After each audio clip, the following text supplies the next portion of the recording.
Hello, everybody. We're just waiting to get started. The music isn't working today. I think I accidentally unmuted, so we're gonna have some silence until the spaces starts. But good to have you all here, and we'll get going shortly once we have more of the group in here and a couple panelists come on board. But really excited. Hey, I can just throw on my Lizzo radio while we wait if you guys want. Hey, I'm open for it if you want, as long as it sounds good.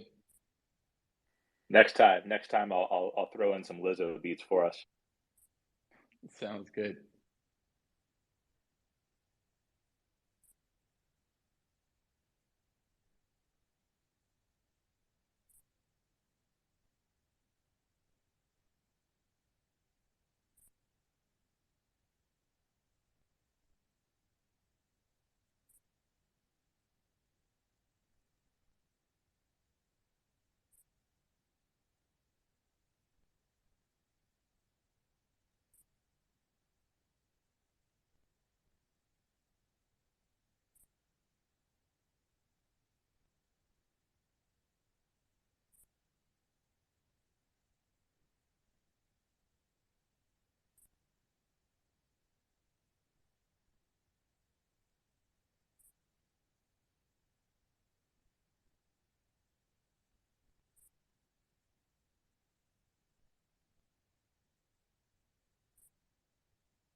All right. Well, for lack of music and given the fact that I think we have everybody on stage, let's get started.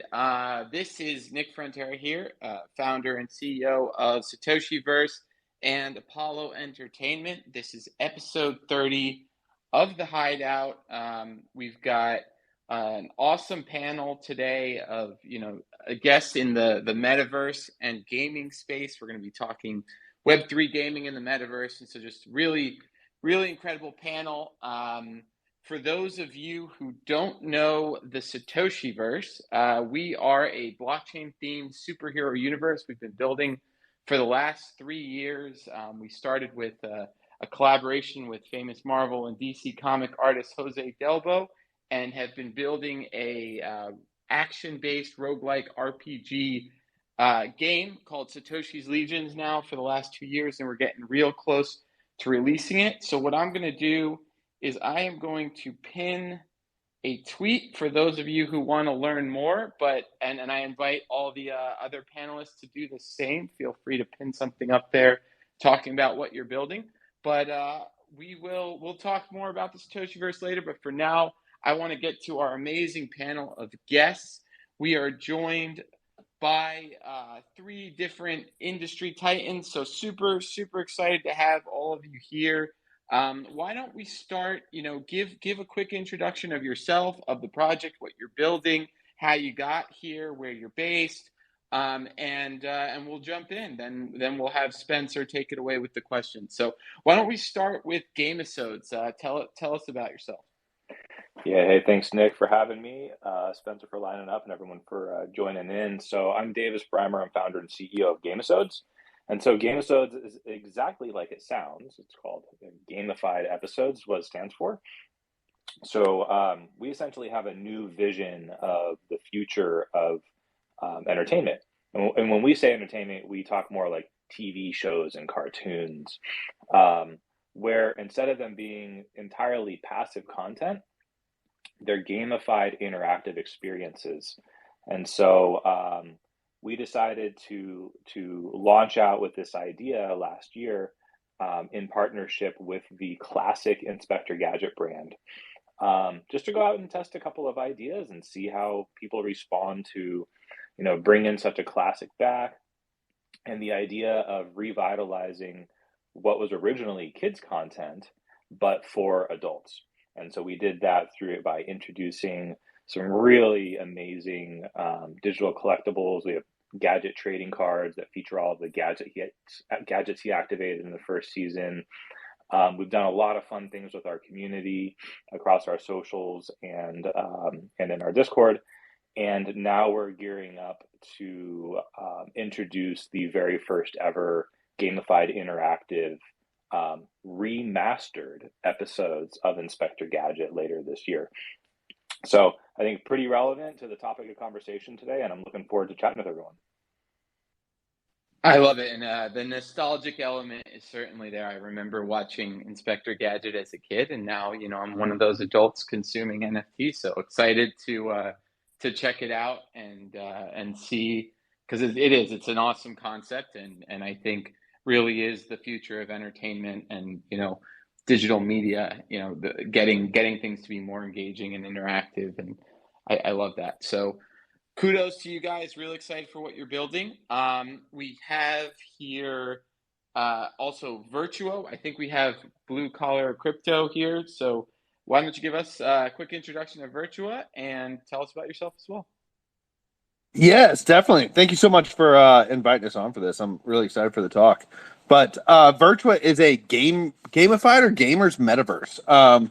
So really, it's what we're doing is we're building a gaming network where we will be launching games of our own, games we co-produce with other studios, and outside games that we didn't have an involvement in that want to integrate into the Virtua Games Network, creating a large ecosystem of like-minded people, gamers.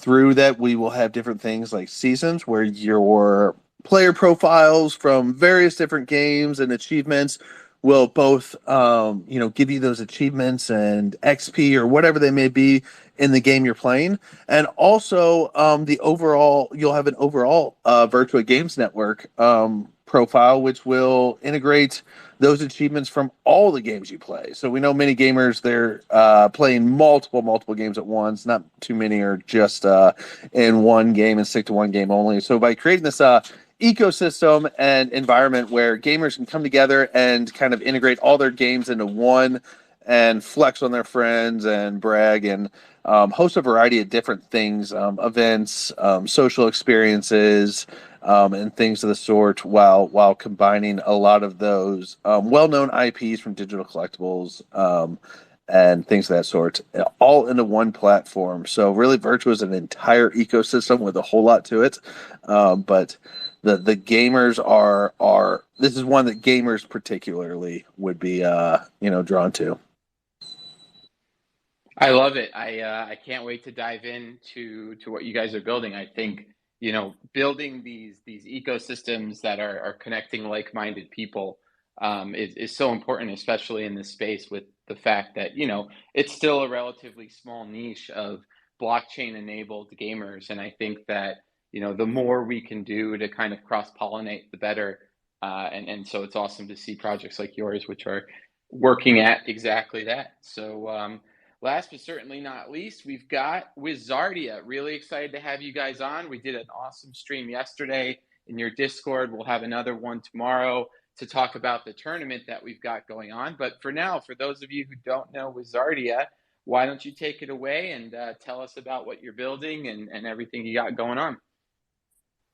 Yeah, absolutely. Thanks very much for having us on here as well, Nick. It's always a pleasure to work with you. Davis over there at Gamersodes, we've had a collaboration before as well, so it's good to speak and catch up. And I believe this is our first interaction with Virtua. And I loved your intro, loved learning a little bit more about you. So thanks for having me. But yeah, a little bit about myself. I got involved with Wizardia about 18 months ago. It was the first time I'd really stepped into the crypto and the Web3 realm, and was essentially hooked from the get-go. And ever since then, we've been grinding away and building Wizardia. It is a AAA quality play-to-earn online role-playing strategy game. We've got NFTs right at the very core, starting from the Arena Genesis, which is a passive royalty NFT. So you can actually start making money without actually playing the game or making crypto. And then there's our character NFTs, our wizards, which are in-game characters. And they're really exciting. They've all got their own backstory. They've all got their own unique art, which is really, really exciting to be able to bring out there and immerse yourself into these different characters. In terms of gameplay, Wizardia does revolve around 3 gameplay pillars. So this is innovative turn-based combat. We've got player decision and evolution, as well as upgrade-based character progression. Now, in regards to this upgrade-based character progression, this is a whole new element to Wizardia. All of Q2, our devs team has been working tooth and nail to be able to create this leveling system. And by the end of this month, we should have it out there. So each wizard will become unique. They'll have different tasks, different missions to be able to get new passive skills, which is going to make them a lot more fun to play. And every wizard's going to start becoming different. The way it works, you've got one team of 3 wizards. You come up against another team of 3. Strategy comes into place with 3 different affinities, body, mind, and soul, which works like paper, scissors, rock. And the 2 teams hash it out. We've got PvP, PvE, and as Nick mentioned not too long ago, we currently have an awesome sponsored tournament where players can come over and play for free and win almost $900 worth of Satoshiverse avatars and NFTs. So we're really excited to be able to bring this to our community, and we're super excited to drop in this leveling system, which is going to be a whole new element for us as well. Amazing, amazing. Yeah, I'm excited. I'm excited to jump on you guys' stream tomorrow and play the game a little bit. I was messing around with it this weekend and having a lot of fun. So really excited for this collaboration and everything we're doing. And definitely make sure that if you haven't checked out these projects yet, give them a like, give them a follow, check out their socials and their websites. There's so much to dive into here. I know because I've been doing it. So definitely check it out. And all right, so let's jump into the meat of the conversation. For that, we're going to have our very own Spencer here on the Apollo Entertainment account. Take it away. Give a little intro and then jump right in. Hey everyone.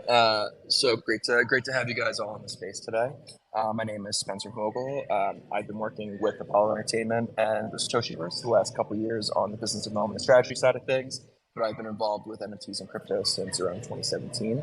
I'll be the host for today, so I'll be asking questions, and the format, we're going to start out with some questions for everyone in the group. I'll call on somebody to start, but then feel free to just jump in and continue the conversation and make it very fluid conversation. And then we'll move into some individual questions for everyone, and then move back into some everyone questions at the end of the time as well. And then we'll also be doing a giveaway towards the end of the space as well. So make sure everyone sticks around so that you can make sure that you can enter the giveaway. We'll be giving away one of our Satoshiverse NFTs. So getting into our first question, and maybe Ryan, you can start us off for this one. So Epic Games has recently taken a positive stance on Web3 gaming with the announcement that almost 20 games are soon going to be released on the Epic Games Store. So do you think that this will provide positive exposure for Web3 gaming, and how much of an impact do you think it will have on adoption?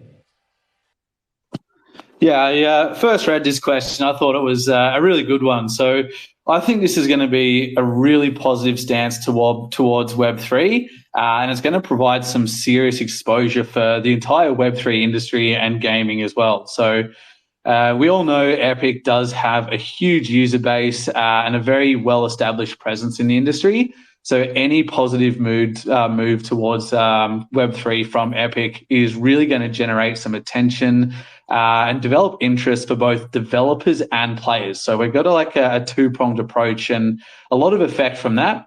Some key factors, though, that I think will really determine the effect and the success here is going to be the quality and the appeal of the games. We need to make sure that the games that come out really give immersive experiences, innovative features, and most importantly, a seamless integration of Web3 technology. So I think there's a lot of pressure on them to really nail that because they are Goliaths in the industry. But if they can, I think they've really got the potential to help us bridge Web 2 to Web 3 gamers. On top of this, there's marketing and promotion efforts that are really going to influence the exposure as well, and really put some effect on the community, the gaming community at large. So as long as they effectively communicate some benefits, some unique aspects of Web3, it's really going to generate the curiosity and encourage those Web2 gamers to step into our world, which is, for the most part, it's new, it's exciting, and it's scary. So I really hope that it works out well, and I really think that we're going to feel the ripples of the tsunami that they're going to cause, which is really good. The last thing I think that's going to have a really big impact on whether or not they're successful and how successful this jump and this stance they've taken will be the integration and the ease of use that Web3 features have within the games is going to be significant. So basically, as long as Epic provide a user-friendly experience, which they've always been able to do, make it simple for players to interact with the Web3 elements, it's really going to help to remove those barriers of entry and encourage mass adoption. Yeah, it's interesting, right? Because it's a little tricky for Epic because Epic. So I'm gonna probably go on a tangent here, but Epic is arguably has the best developer tools for creating games that exist, right? With Unreal Engine, and then they have an incredible platform for Web 2 gamers in terms of eyeballs, and then they have one of the most successful Web 2 games on the planet in Fortnite, right? So they've got a pretty good thing going right now in Web 2. So I would imagine it's a tricky conversation when their heads of business development and infrastructure and all the big wigs at Epic get together and say, hey, there's this thing called Web3, and it's going to revolutionize the way that gamers interact with digital assets. But unless we know exactly what it means for us, it's really risky for us to implement this because we've already got a really good thing that we don't want to break, right? Like for me, it's tough. And if I was Epic, I feel like I'd be in a tough position because I love Web3 and everything it does for gamers. But imagine if all of a sudden Epic pushed it really hard and all of a sudden all Fortnite players are going, oh yeah, we want to own our assets. We want to be able to trade these on a secondary market. Half the games on your platform have Web3 tools. Why not Fortnite? I think that's risky, because Epic makes a ton of money off of Fortnite and they make, and it's a very one-way closed system. You sell your skin, you buy your skins from Epic. There's not really a good opportunity to sell those skins. So if you want to buy your skins, you're going to buy them from Epic. So I think, a lot of things will have to happen for Epic to dive in. I think right now, I love that Epic is kind of dipping their toes in. My guess is that what will happen is that in the near future, if I had to bet, my guess is that Epic's play would be on the Unreal Engine side. I think what they're going to do is enhance developer tools to integrate Web3, probably by purchasing, one of these infrastructure companies that already have it figured out and are already building tooling for Web3. My guess is you're going to see a lot more Web3 tooling coming out for indie developers, but I would be very surprised if Epic does like a huge consumer focused marketing push for Web3 games, just because they once they go down that path and start, toting the benefits of Web3, that's it's an interesting thing for them, right? Because it potentially hurts their pockets in the short term. Now, I think long term, there are sustainable business models to be had for developers and companies like Epic within the Web3 space. But I have a feeling they are going to be extremely cautious with how they approach front end type of Web3 marketing. I think they're going to be and I think don't get me wrong, I think it's an incredible, important thing that they are supporting developers who are building Web3 games. I think that, we saw what Steam did and took a stance very anti Web3. I think it's incredibly important that Epic is taking a more open stance, but I also wouldn't expect them to kind of upheave their business model and all of a sudden, put NFTs in Fortnite and really, make things like a different, a completely different experience. I think they're trying to find the balance between kind of their traditional pipelines and, what Web3 brings to the table without, breaking a good thing. Yeah, absolutely. And you are right. It is quite a risky move by them, but I think it's something that they're putting in which is really promising and showing a lot of faith in the industry as well. And I think the old adage is if you can't beat them, join them. I think they're looking at a lot of promise here. And I think you're right in what you're saying about their engine. But still, there is a long way to go. And to announce 20 games, that's a great way for them to start off. And whether it works out for Epic or not, at least they've put the effort in, and it really will draw some attention one way or another to the industry. Yeah, I totally agree.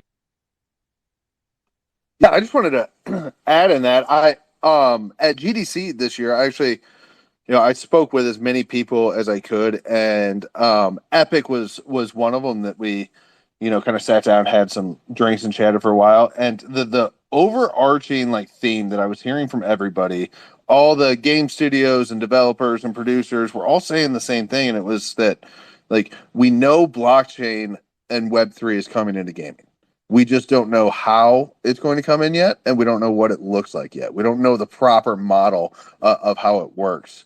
The other thing that I think, it's a truth that we don't really want to hear, but it's what it is that like Unreal and Unity or any of these, EA, even games such as Call of Duty or Fortnite or Grand Theft Auto or whatever it may be, like they don't necessarily need blockchain. They don't need crypto. Like they don't need that market. We already are their market. Anyone that's a gamer in crypto is already playing their games. Like Web3 needs them more than they need us at this point. And I think they're very aware of that, and they know that. Like we've already got the market that's in blockchain. So they're going to play our game regardless, in a way. I think how they do it is going to be very, very, important and telling in a lot of different ways. And I think this is really kind of a beta in a way for them to kind of test some different ways. Maybe they test different kind of Web3 integrations in different games and see what works better, what doesn't, what takes and what flops, and everything of the sort, so they can really kind of dial in their Web3 strategy, because all of these companies are looking at it. They all are working towards it. They're just trying to delay it for as long as possible, I feel like, until they can really figure out that model that does work.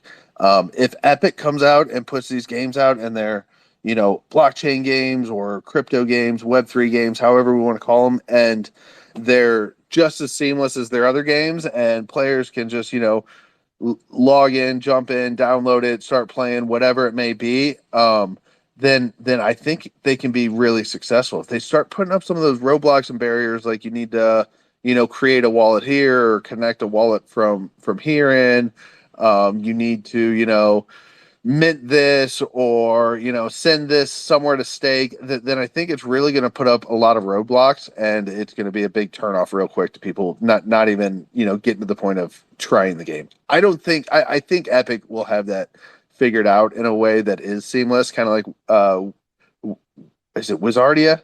Wizardia. If I'm pronouncing that wrong, I apologize. Kind of like how Wizardia was saying, that they're very good with the user experience and integrations in that way. So I think I have faith that they'll do it right. I just don't know if it's going to be as big of a splash as we're thinking right now. I kind of see it as more of a test case for them to see how to do it for the future. Yeah, I mean, I totally agree, and I think it sounds like we all kind of have the same sentiment that it's an incredible thing to see, but it would be very surprising if they like really put a big push into it because there's a lot of boxes they need to check, and it's an interesting concept, right? It's Web3, and I think I say this every time we have one of these spaces, but Web3 is a consumer focused technology. It is giving power to the gamers, and it's really, a lot of the rhetoric around Web3 right now is own your items, real true digital property rights, secondary markets. And there's a lot to unpack there for developers, not just from the legal and regulatory perspective, which I know, we think about a ton, but also just from a game design perspective, right? You see games now, traditional RPGs like Diablo, going the complete opposite direction and closing down their game economies and making it a very closed system, even with multiplayer components.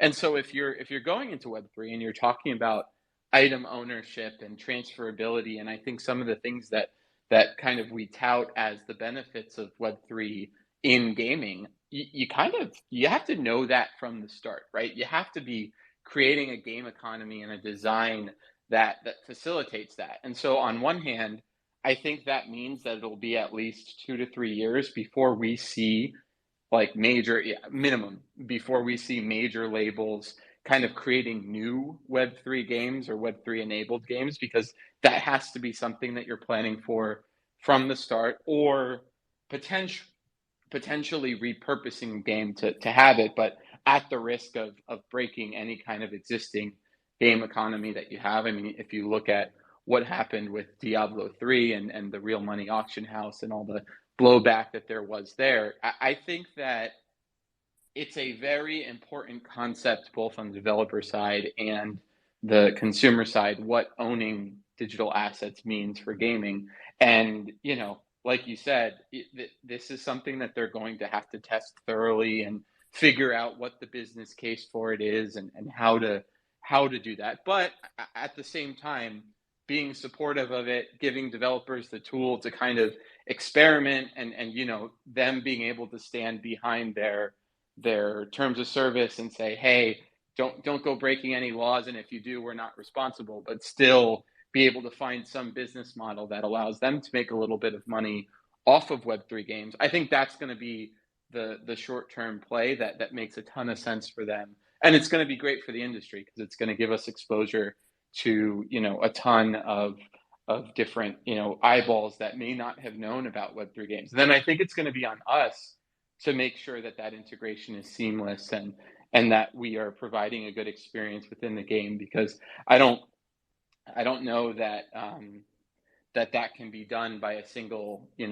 launcher or deployer. But we've seen some pretty interesting stuff. For example, there's a new company called Hyperplay. Well, they're not new, but they're getting popular now, and they have some really good solutions as a launcher for seamlessly integrating Web3 into client-based games that we're really excited about, and we're looking into their tech, and so if Epic were to do something similar, or even buy a company like that that's already tested and established, I think that could make a ton of sense, and could move things forward tremendously.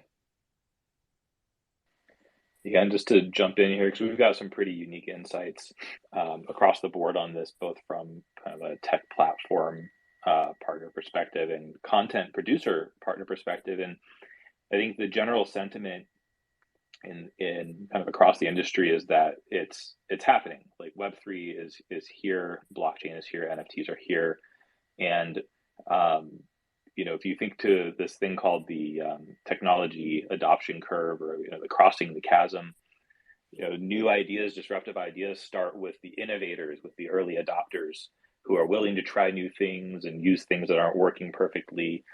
But then to get to the mainstream market, there's this thing called the chasm that has to be crossed. And, mainstream market will not cross over this chasm to the early adopter land. And oftentimes early adopters stand their ground and don't want to cross to the mainstream market side.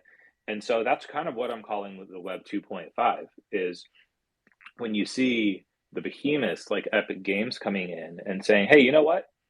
We're not going to force our existing clients to to integrate and use Web3 in the games they're already playing. We're going to open up some space for some of these early adopters to cross over this chasm and come hang out and introduce us, what's possible, and provide them some support and some media and attention and tools to do that and ease it in. And I mean, I think it's safe to say Epic Games is doing that and doing it so publicly because they know it's here. I don't think it's a question anymore.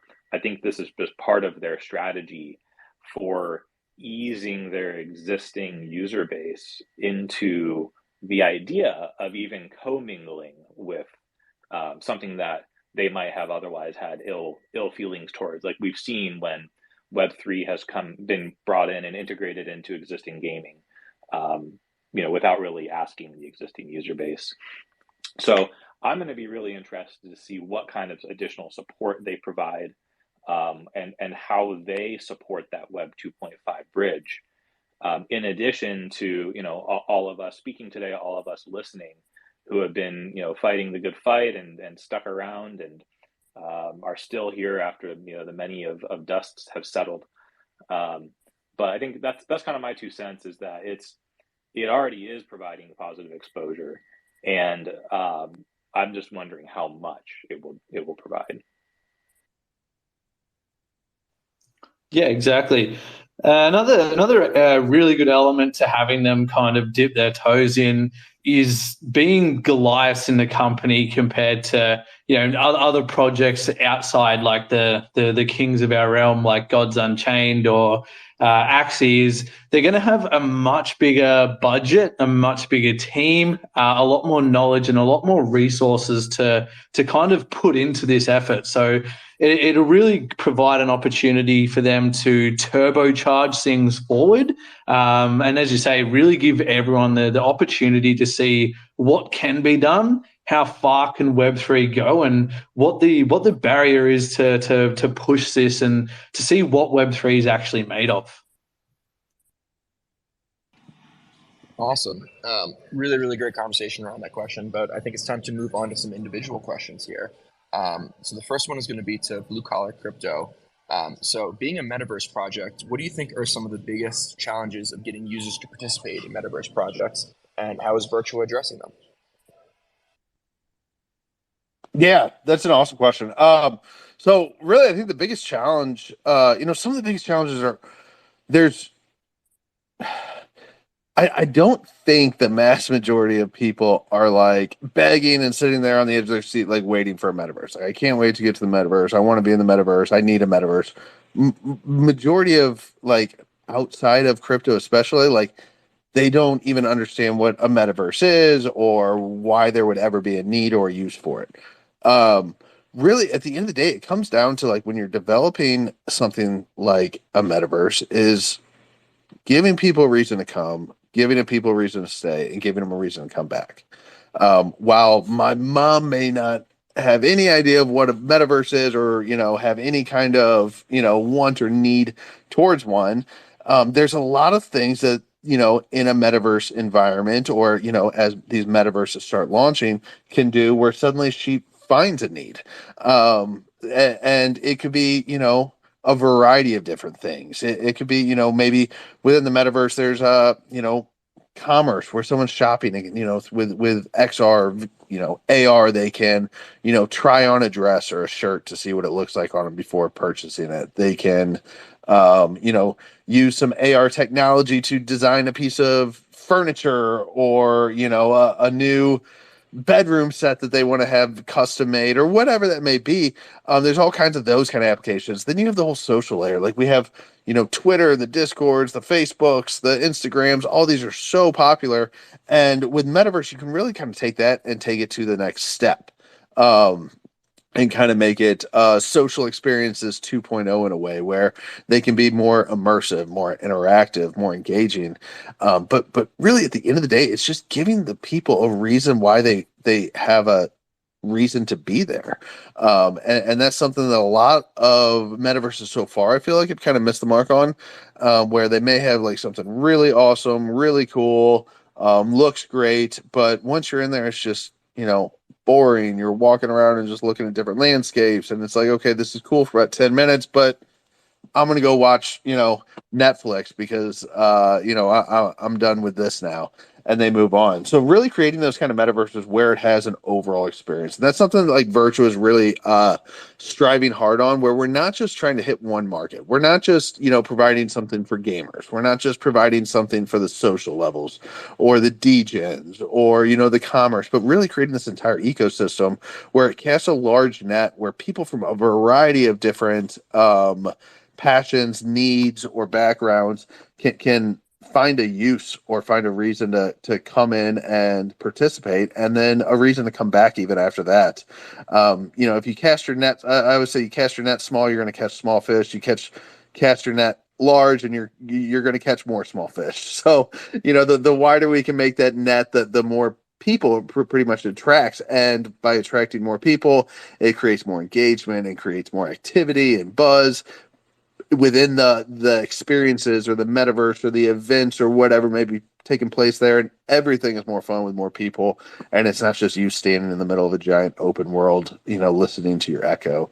So really kind of creating all those kind of things that go with it. For us, it's gaming, and that's a big driver of ours, one of the big pillars with the gaming, creating these gamers lounges, these hubs, these cribs where it's like-minded people. When you want to go play a game, you can come in there, and everyone else is in there to play games. You can find people to multiplayer with, and 1v1 with, in some racing game or a first-person shooter game.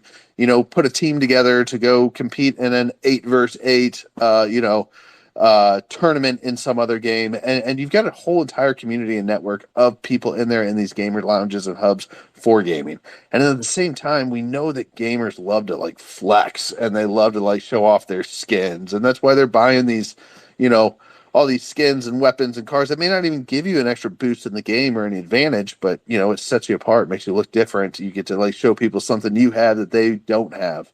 And create these gamers lounges. You can like take all those items from all these various games and display them in a new way, where you can create this interactive 3D space where you can have it all shown, and people can come through and say, oh wow, look, you got first place in this tournament, and oh, that's an awesome skin there. I wish I want that one, or wish I had that one. And can kind of brag and show them off in different ways like that. And that's just a couple of like kind of small elements that we have combined with some others to really give that full experience, where it's not just an open world where you can go in there, walk around, hang out, but you have an actual experience in it. Beautiful. Thank you, Blue Collar. Yeah, really, really love the approach you guys are taking, especially with the focus on gaming here. So next question is going to be to Ryan. So as we mentioned earlier in the space here, Wizardian Satoshiverse are in the middle of a PvP tournament this week. I was wondering if you could tell us a little bit more about the tournament, how it's currently going, and how people listening can get involved. Yeah, absolutely. I could talk about this tournament for days and days and days, but to make sure I don't keep us here for the next couple of weeks, I'll give a full rundown, brief everyone. But like always, Satoshiverse has once again pulled out all the stops and put up an epic prize pool of their own NFTs, of your own NFTs and avatars, which are valued at almost $900. So it's a really good opportunity for players to immerse into not just our project, but to look into others like the Satoshiverse. And it's not just about the prizes, though. It's about the connections that we're forging, the exciting collaborations that are happening in our space, even like what we've got happening right here and now. Projects get to partner up. We get to collaborate. We get to build these relationships that are, become as strong as dragon scales.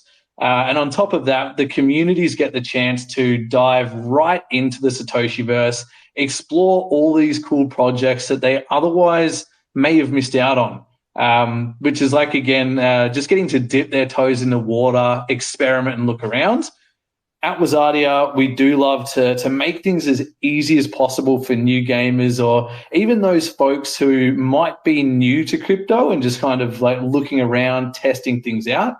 So what we actually do with these sponsored tournaments is we make them free to enter. So no tickets, no entry price, no NFTs are required. All that someone needs to do is create a free Wasadia account, connect their wallets to prove they're a real person. Obviously, we don't want any sneaky unicorns coming in and infiltrating the tourney. But yeah, that's all that's actually required. They get the account started and they're ready to jump into the action. The way it works is you get 10 battles to rack up the highest combined score possible. The player with the most points at the end of the tournament does reign supreme and they take home the major prize. The prizes get split accordingly among the top players. So there's tons of opportunities for everyone to win. You don't have to come first, second, third, or fourth. I think they do get split between the top 10 or the top 20 players. So everyone does get the opportunity to come on over. The best way to get points and actually win is to finish the battle with as many of your wizards alive with as much health as possible. But yeah, to see who's currently leading the pack, head over to wasadia.io.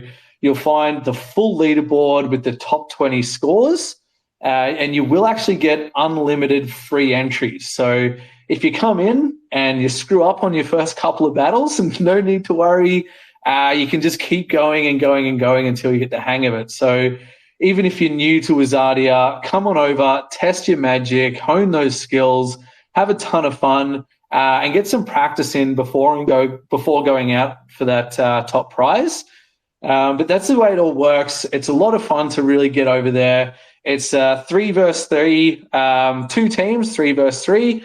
It's a lot of fun. Each different wizard is selected at random. They've got different moves from all of enemy attack to single attack to all of ally heals to single heals, and we've even released a new character who has a shielding spell as well. So everyone who's interested, grab your spell book, summon up that gaming spirit, get over and get some battles in. As I said, it is free entry, unlimited times. Come on over, stand a chance to win one of these awesome avatars and NFTs from the Satoshiverse. It does close on Monday the 26th, so we've got just under a week. Time is of the essence, and a really good opportunity for everyone to come on over, have some fun, and meet some new gamers. Beautiful. Thank you for giving us that rundown. So really excited about the tournament. Everyone, like Ryan said, make sure you jump in, and also check the pinned messages above, and you can see a tweet where we have some information pinned there as well. So thanks again, Ryan. So moving on to Davis. So what initially motivated you to create a platform that merges television and gaming, and what are the advantages you see in combining these two siloed mediums? Yeah, in fact, I'd love to make this an interactive answer with you. So you leave your mic on here. So I'm going to answer your question by asking you questions. Okay. So are you familiar with the show Inspector Gadget? I am. Okay. Did you watch it growing up? Are you fond of it? Are you still a fan? Like, what are your current? I think I'm a little too young. It was a little before my time. But through you guys, I've kind of been exposed to it. Okay.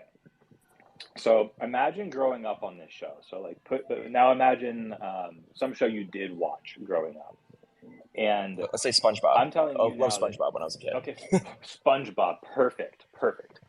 So I'm telling you that instead of just going back and rewatching your favorite SpongeBob episodes, which maybe you wouldn't necessarily go seek them out, but if one was on, you might be like, all right, I'll stick with it.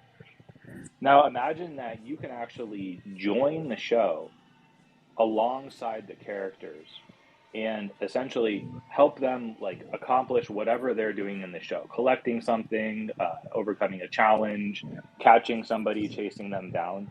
You're controlling your character or the characters in the show and doing this. And by the way, whatever you collect, in the show, whatever you do, whatever you earn, whatever you unlock, you also get to keep it. And not just under the show's platform, but you actually get to keep it in the form of an NFT. So that's essentially what we're doing with TV shows and starting out with cartoons is we're taking ultra nostalgic shows, making them interactive so that instead of just passively watching them, you now actually get to be part of them. And not just as part of a choose your own adventure style, which you see on a lot of platforms like Netflix, but you actually get to earn points and to level up in the show and to grow as a now a player, a part of that show as the show moves forward, and collect and own. It's kind of that concept that we have of if as a fan of the show, you buy items, toys, collectibles, merch, whatever. If you buy it in the real life, you get to keep it. You can do whatever you want with it. We just feel the same way about digital goods, and I think that's kind of our fundamental reason of building on the blockchain in the first place, and especially in an industry that hasn't fully embraced it yet. Now, so that example that I gave you is as an adult thinking about nostalgic childhood cartoons, whether it's SpongeBob or Inspector Gadget. Now imagine actually being a kid and not just watching these cartoons, but interacting with them. And this was really where one of the aha moments came in, because I don't know if you're listening right now, if you have kids or you have kids in your life, you'll know exactly what I'm talking about. Kids don't just watch TV. Unless it's like a cinematic movie and their jaw is dropped and they're just staring at the TV drooling. They don't just watch TV, they interact with the TV screen. They interact with the smart TV screen, with the phone screen, with the tablet screen, but the screen doesn't actually interact back. And kids still, because they're still kids, are able to extend their imagination to create an interactive experience with the characters in the screen, even though they're not talking back, even though they're actually not playing the show. And so our aha moment was, well, what if we merge these two ideas as a starting point, right? And we say, okay, maybe we can provide something really cool to adults, to what we call kid adults, and bring new life into some of these nostalgic kids shows, but do it in a way that's super appealing to kids. And so making this kind of magic moment where, all right, like, as an adult millennial that doesn't have kids, maybe somebody you grew up on Inspector Gadget and might actually want to go and play one of these episodes. But then as an adult with kids, this is something that you would actually want to do with your kids. It's not like Blippi, where you literally go and like plug your ears and leave the room. It is something fun that you would want to do with your kids. And I have yet to have met a single person on this planet, with kids or without them, that says that is exactly what I would want, in terms of like something to do with my kids or something for my kids to do, let alone something for me to do. So that's what Gamesodes is all about. And we've started out with some relatively easier ways of reintroducing nostalgia content to adults through these digital collectibles. And it's just the start. It is just the start of what we're doing. And we're so stoked to be doing it and to be here sharing with everyone. So thank you for having me and listening.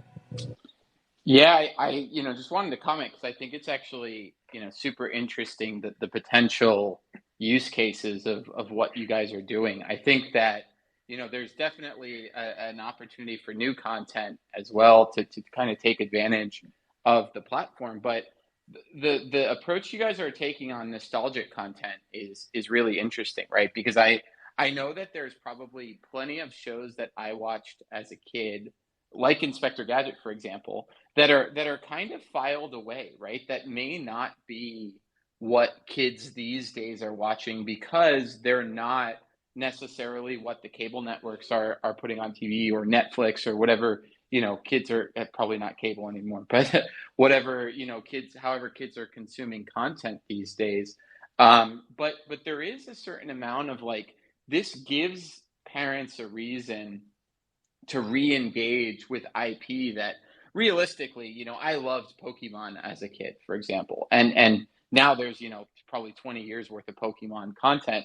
So there may not be a reason to go back to the original IP, the original Pokemon episodes, and say, hey son, this is something I really enjoyed. Do you want to watch it with me again so that you can enjoy it? But if there is this new interactive layer, I think you get that, right? And it kind of opens up a ton of possibilities, I think, for IP owners as well. And disclosure, I kind of came from that world as a lawyer before I was doing this. When we were looking at how do you use IP in new and creative ways? You have all this content that's been produced and is loved and has made a ton of money.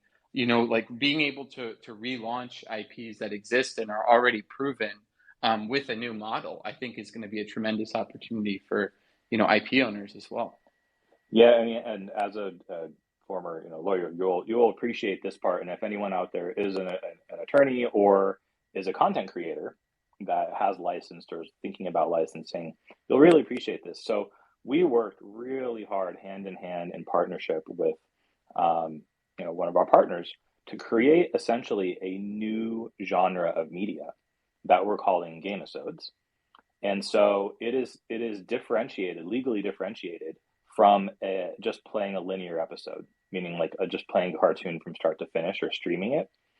So you can actually monetize your content both ways without violating one or the other. And so you're spot on in what you're saying, is that this opens up an entire blue ocean of opportunity for existing content to revitalize it and repurpose it, but also for new content and going forward. And so while we did decide to launch in partnership with a known, let's call it like Web 0.0 brand, our vision of the future is to open this up for anyone, so that any creator, storyteller, animator can bring their IP to the platform. Yeah, and I mean, you saw the potential power of this in kind of the earlier NFT days, and obviously completely different, but with what Vivi did with their licensed kind of relaunches of all of the existing Marvel comics IP. And people ate that up because it was nostalgic, because it had collectible value, and that was really just creating a nice viewer for AR viewing of comic books that existed. And I think the IP owners, Marvel, saw that and said, wow, if people like this, we'd love to do this, because what we're doing is we're just licensing something that's already done. All the rights are there. We have everything we need to do it. And so, if you can now create a platform to make it easier, right, for IP owners to now do this in a more creative way, it's a tremendous potential. So I'm excited to see where this goes for you guys. It's a big fan of the concept and really, really love to see the implementation. Awesome. Thanks, guys. So before we get into our final question for everyone in the group, I'd like to announce the winner of our giveaway for this week. So this week we're giving away a gold rarity NFT trading card of Captain 8mo Takes London. So the winner is Mafloon Reborn. Congratulations, Mafloon. Please send us a DM and we'll make sure to get you your prize. And just a quick plug there, that those collectible trading cards and all of the other collectibles within our collection are actually going to give you Phase 3 access to our game, which is going to be launching in the next few weeks. We're going to have the Phase 3 starting. So everyone from our collectibles collection will be able to get in and test the game and give us feedback before we launch on mainnet later this summer in Q3. So really excited. Just to give some context on the collectibles, we have a ton of owners of those collectibles, and we're really excited to welcome a bunch of people into the game. But if you're interested in getting access to the game in this early alpha phase, that collectibles collection is on Polygon, and there's some really low cost items, so it's negligible to get access to the game. So check that out and join us. I think the thread that we posted before has a link under the collections part of the thread. So check it out. But congratulations on that one. That's a good one. Awesome. Thanks, Nick. So getting into our final question for everyone in the group here, a little bit of a philosophical question on Web3. So why is true digital ownership an important step forward for the gaming industry as a whole? And maybe Nick, you start us off with this one, so I know you're passionate about this topic.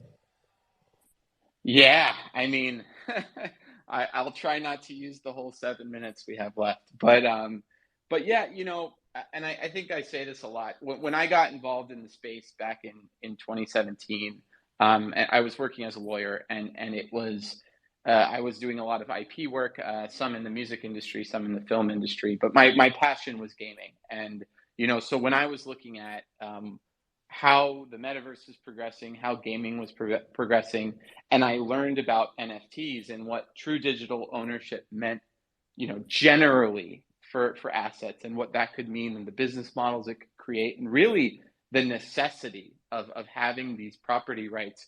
As I saw, skins on different games selling for hundreds of thousands of dollars, and really all those people had was a license to use it that could be taken away at any time. The idea of digital property rights was just absolutely necessary. And so when I learned about NFTs, that unfortunately for the law firm, that kind of started my path out of the law and into the development, because I was just so fascinated by what digital ownership could bring. And so for me, it was interesting because when I got into this, I was like, how the heck are we going to convince developers to build on something that completely disrupts their business model, right? In my mind, it was, this is the future of gaming. This is the future of digital asset ownership.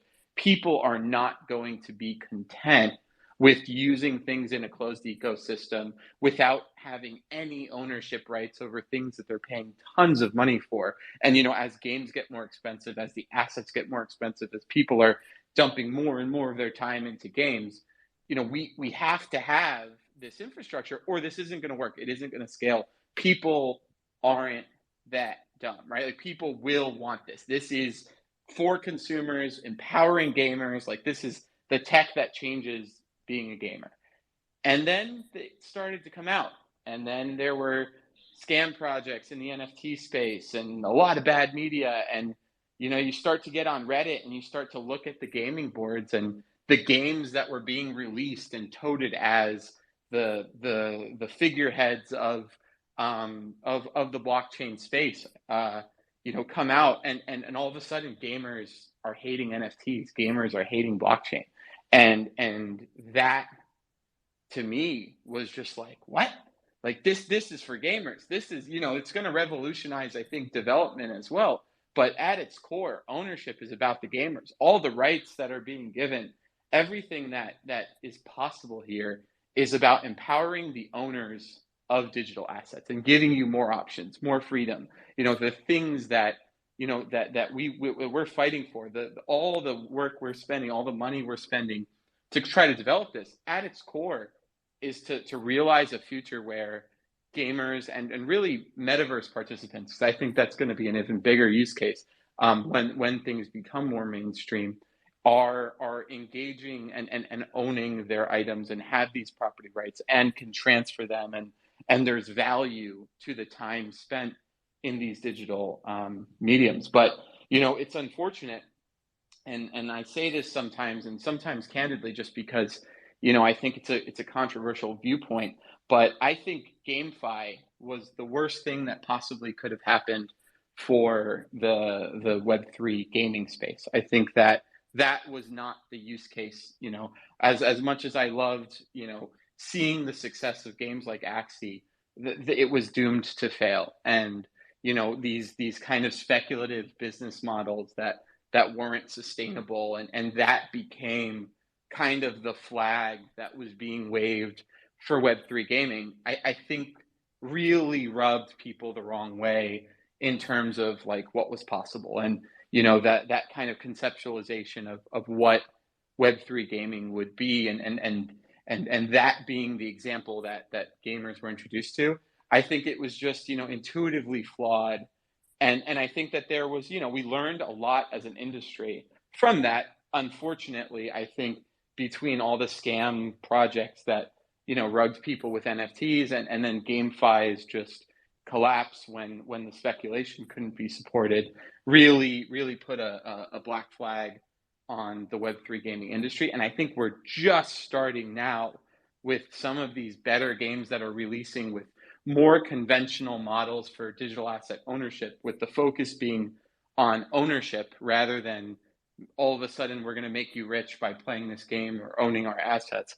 I think that's the sustainable business model that's going to prevail. And I think that's what we have to be talking to consumers about. So, all right, I said I wouldn't take the whole 7. I took 6. We can run over if you guys want to, but yeah, this is definitely something that is both the biggest opportunity and the biggest problem and challenge in the Web3 gaming space. Yeah, and I wanted to jump in real quick and just echo everything you said, and that, you know, what we're about at Gameisode is that if you can own it in the real world, you should be able to own it in the virtual world, just flat out, and then start from there. But I do have to jump hard at 11. But I thank everyone for listening in and for you guys to have me on. Really appreciate it. It was a fun conversation. Thanks so much for joining us. Appreciate you coming on. Yeah, and I definitely agree with everything you said as well, and especially that GameFi, you know, kind of part. I think one thing that you know, gamers are grinders. That they really are. Like, you know, I hear all the time like gamers don't want to grind it, but that's all a gamer really is. You know, you're grinding for the next level, the next achievement to unlock some certain, you know, asset or whatever it may be. It's just, you know, when you start making it like work, is different. You know, like, when I think play to earn and what a successful play to earn kind of model like could look like in the future is like earning assets, earning vehicles, earning skins, earning those kind of things, not necessarily like you know, some of the Axie models or you know, their former model. I think they've kind of changed it up, but you know, where you're earning some currency that is just a dump back to the market. But I think it real powerful when you start talking about like you can earn special skins, you can earn, you know, unlock special levels, unlock certain, you know, weapons and accessories, and through ownership I can take those things that I've earned through grinding or through, you know, winning these tournaments or events or, you know, getting through this level or whatever it may be. And someone else that doesn't want to go through the grind and they just say, hey, I want to skip to the end and just unlock everything without having to like play it all. You know, those people will exchange and trade for those assets. Still, so the play to earn gets like real like gross to me when you start like talking about like, oh yeah, you earn these tokens and these tokens, you know, there's liquidity on this dex and yada yada yada. But when you start talking about like actual items and actual gear and actual, you know, levels or experiences, those kind of things, I think it really kind of you can see and kind of start to relate, because those are the things that gamers are already grinding for and are already buying from play stores to get the advantage and get ahead and all the things that go with it. Yeah, you guys are bang on the money here.